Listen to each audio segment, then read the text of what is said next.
Почитувана подпредседателка, почитуван заменик министер, почитувани колеги пратеници, почитувана македонска јавност, како прво сакам да ве прашам вас од власта, дали некаде гори? Каде гори, кажете ми? Нешто се запали, па вие трчате да го изгасните? Второ прашање, што направивте во изминатите 6 години? Колку километри автопат направивте, па сега брзате автопатиштата да ги направите? Дали овие автопатишта се приоритет сега, а не беа пред 6 години? Колку фабрики отворивте за да работат работниците во Република Македонија? Зошто брзате, а знаете дека го кршите Уставот, дека законите ги носите со европско знаменце, а во Европската комисија извештајот пишуваше дека го злоупотребувате европското знаменце.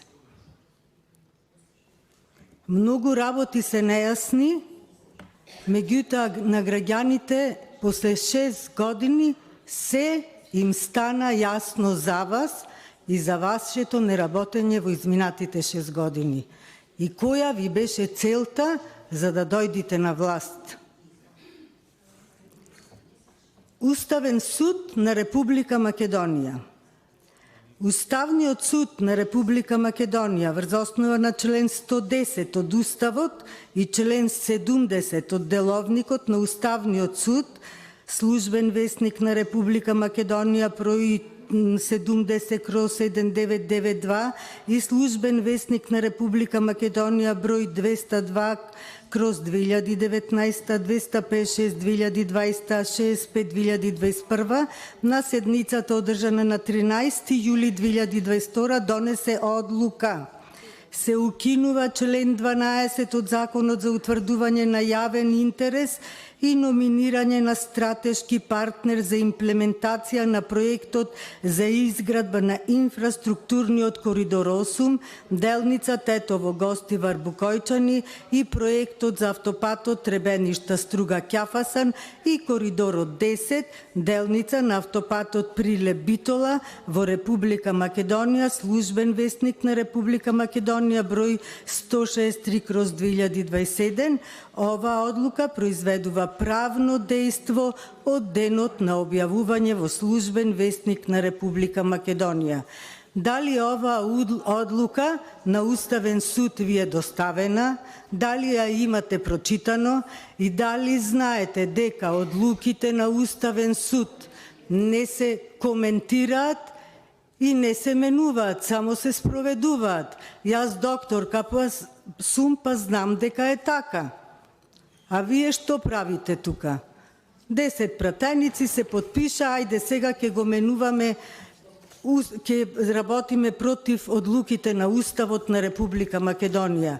Ако вие не го почитувате Уставот, значи не ја почитувате сопствената држава, не го почитувате сопствениот народ. Највисокото законодавно тело вие не го почитувате. И сега работите против одлуките на Уставен суд. И законите ги носите со европско знаменце. Закон за работни односи и предлог на закон за изменување и дополнување на Законот за работни односи. Во извештаите на Европската комисија, амбасадорот на Европската унија Дейвид Гир порача дека европското знаменце треба да се употребува само кога станува збор за закони што се поврзани со европските норми и стандарди, но не и да се користи за да се избегне јавна дебата при носењето важни закони.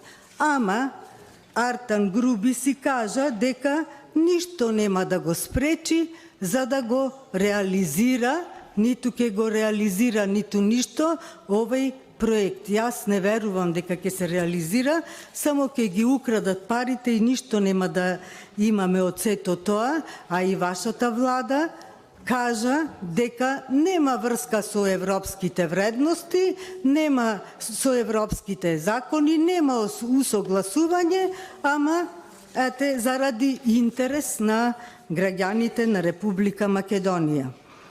Во законот, во член 110, во новиот закон го кажувате ова.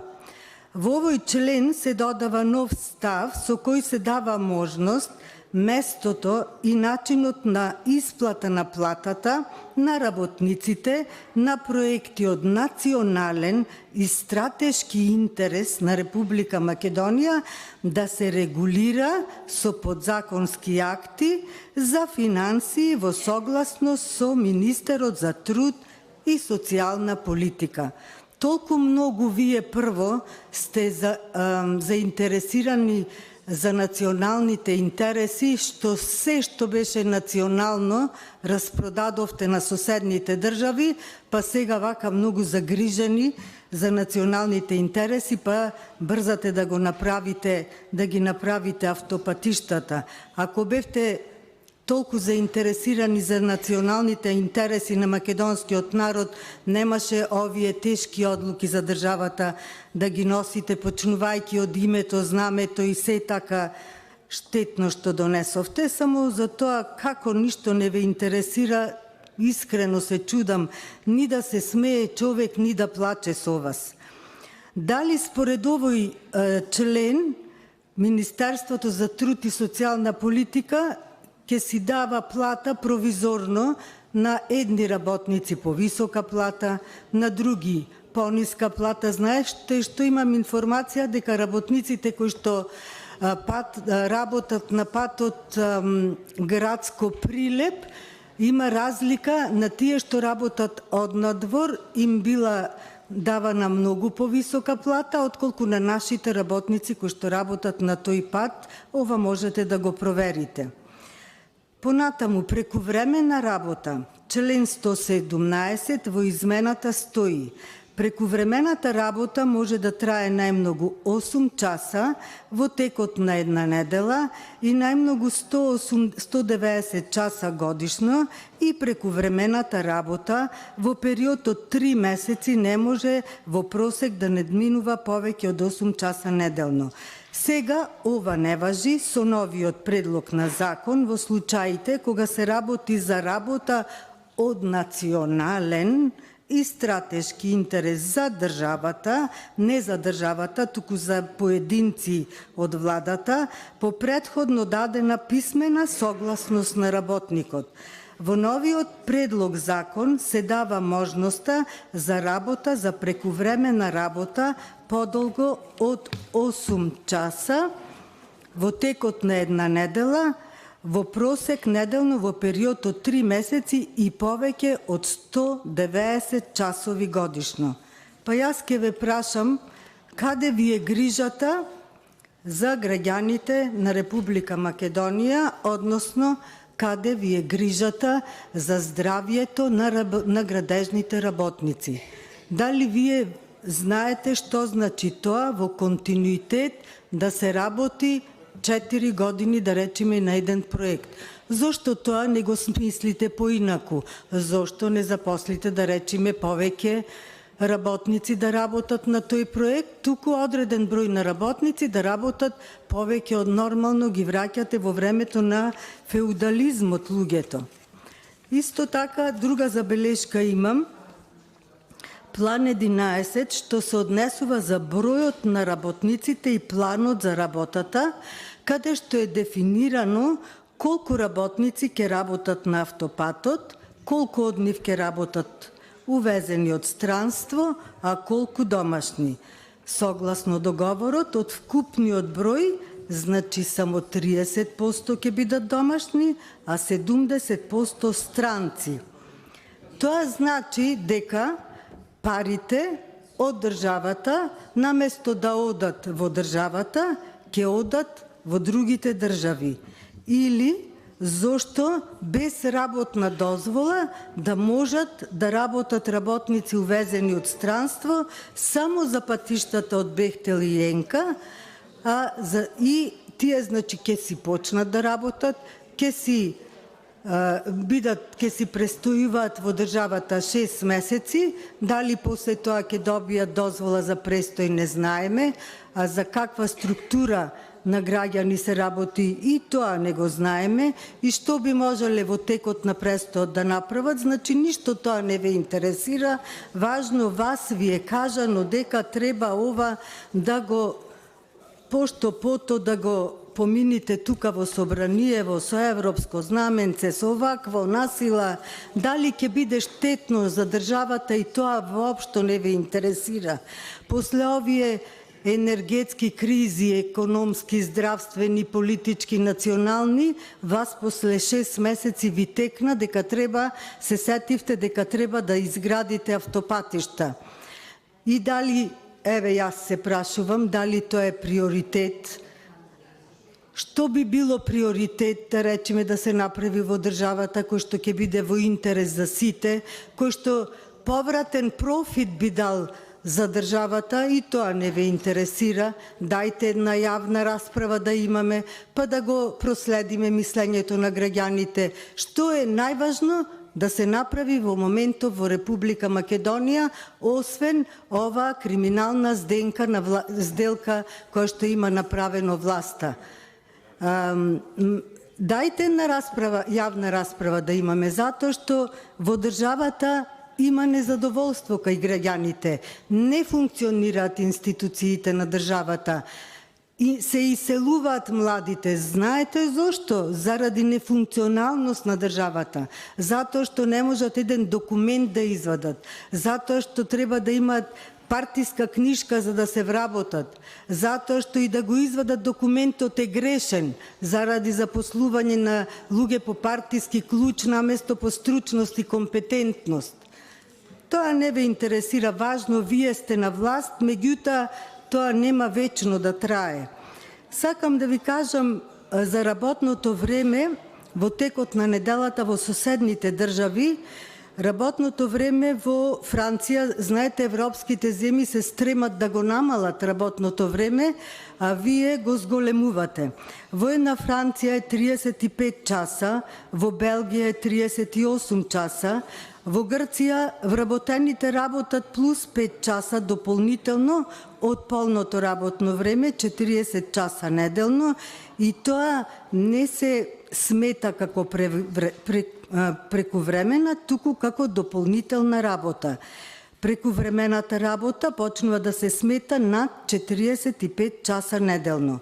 Во Германија вработените не смеат да работат повеќе од 48 часа неделно. Во однос на неделниот одмор и работата во недела, законските решенија во државите се различни. Кај нас донесовме, колку што знам јас, пред година и пол недела неработен ден. Вие истите го донесовте тој закон, со кога тука мафтавте, се фалевте, и сега наеднаш ви наредија тука да го менувате законот.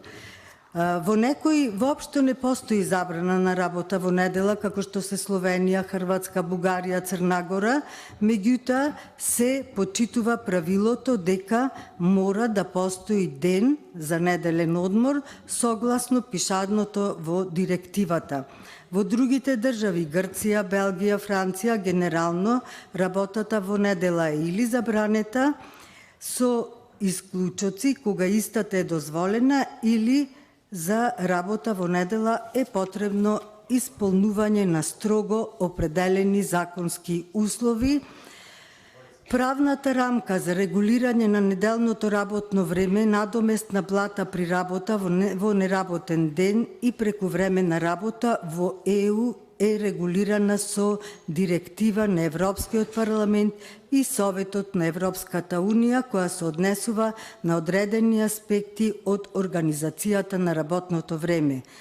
Со директивата се регулираат минимален период на дневен одмор, неделен одмор, годишен одмор, паузи, како и максимално неделно работно време, одредени аспекти на ноќна работа, работа во смени и модели на работа. Согласно директивата, земјите членки треба да ги преземаат сите потребни мерки за да се обезбеди безбедност и здравје при работа на своите вработени.